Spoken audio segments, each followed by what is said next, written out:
Alright, ladies and gentlemen, welcome to the show, the Super Spin Move Comfy Couch Experience. Today, we're talking about atmosphere in video games, the final frontier of video game design. Not really, but it's something kind of cool that I wanted to talk about, which is the impetus of most of these videos, so let's go. So first and foremost, why is atmosphere important? Why even talk about this stupid little subject? Well, for one particularly simple reason, ladies and gentlemen. Eons ago, the Buddha said, dropping a pearl of wisdom upon the heads of his loyal servants, slaves, whatever. Life is suffering. You know, this shit's pretty fucking disappointing, man. Your job sucks, you stubbed your toe, your girlfriend doesn't exist. You're gonna die, sad, alone, probably a virgin. But hold on there, buddy boy. Keep those horses at bay. Put that noose away. There's a solution. The Buddha offered some help to assuage the pain of these existential terrors that keep us up at night. And the solution was video games. The ability to jump into another world, another reality, plug into the Matrix, a second life. These are the things that he offered to us, you know, the ability to play a game where you could just murder crowds, hordes of innocent civilians completely guilt-free. Now that, my friend, is a completely beautiful thing. And the main reason that this works, you know, the main reason that video games are able to take care of these problems of crippling anxiety and depression that plague us at every waking moment of our lives is because of immersion. You know, you're able to become immersed in another world. You're able to step into the shoes of the Dragonborn and prance around the endless fields of Skyrim, harvesting butterflies, putting pots on people's heads, and looking out upon the majestic vistas of the open world that Bethesda has designed for you to look at in said way. It's great. And as beautiful as it is, a truly well-designed atmosphere is the gateway towards immersion. So, we're going to take a look at this most important of all things. See how it ticks, analyze it, get into the science, the nitty-gritty, you know, some really big brain, high IQ moves on the atmospheric side of video games in today's episode only.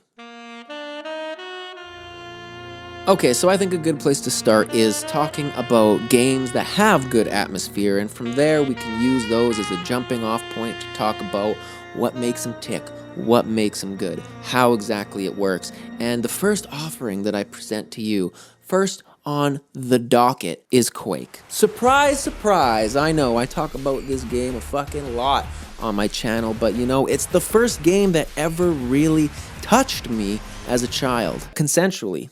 Of course, but the first game that ever really just took me in, sucked me in, and made me part of this world, looking around at the dark, necromantic castles, and the zombies, and the hell knights, and the sound of the crackling torches off in the distance with the moaning dead. BIOSHOCK is another great one, you know, that old-timey 1950s Art Deco jukebox style big band jazz shit, all accompanying the underwater ruined decay of Rapture. Oblivion, that's another good one. You know, as much hate as Bethesda gets these days, Oblivion was a game that, you know, for me, the second I stepped out of that first training dungeon and I looked upon this world of mystical forests, magical lakes, goofy fucking looking people as far as the eyes could see, I was instantly sold. I was a part of this world. And the list goes on. Half-Life 2, Silent Hill, basically any walking simulator, Stanley Parable, The Beginner's Guide, Proteus. There's a lot of good games out there, there's a lot of good atmospheres out there, but what makes them tick? How do they work? Why did they have good atmospheres? The question of the day, I see. Well, we're going to take a deep dive into just that, and the answer might surprise you, because it's pretty fucking simple.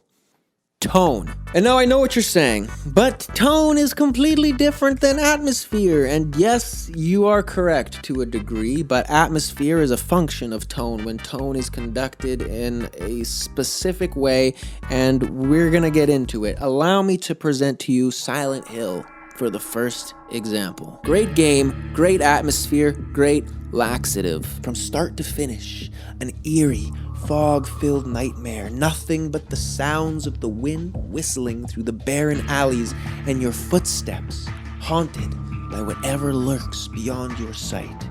Or Half-Life 2. The dystopian 1984-style city, walking through the streets and seeing the civilians suffering under the boot heels of an oppressive regime. Proteus, taking acid with your friends in the woods, obviously. That's what that is. These games all share something in common.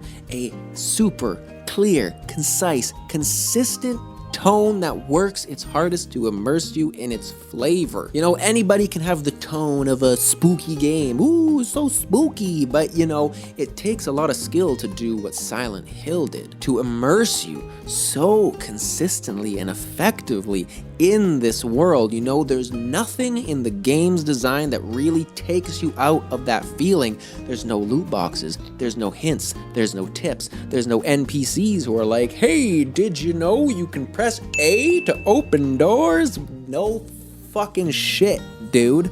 Of course. It's the dedication to consistency that gives believability in the world. Really, the only thing the developer for a game has to do to get a good atmosphere is to have a tone, have it consistent and strong throughout the entire experience, and anything that they might say, would this particular function take the player out of the experience and believability of the world?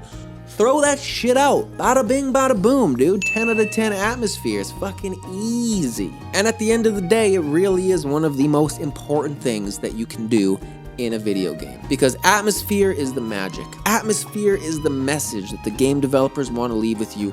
Atmosphere is the thing that after you've forgotten about all the other functions of the game, stick with you your entire life. And that's about all I wanted to say. Atmosphere is a very important aspect of video games, and it comes in all shapes and sizes. It could be short, it could be tall, it could be fat, it could be skinny. But at the end of the day, it is impossibly important.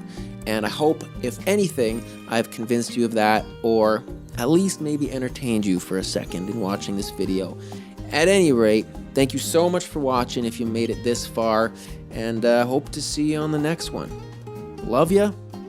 Bye-bye.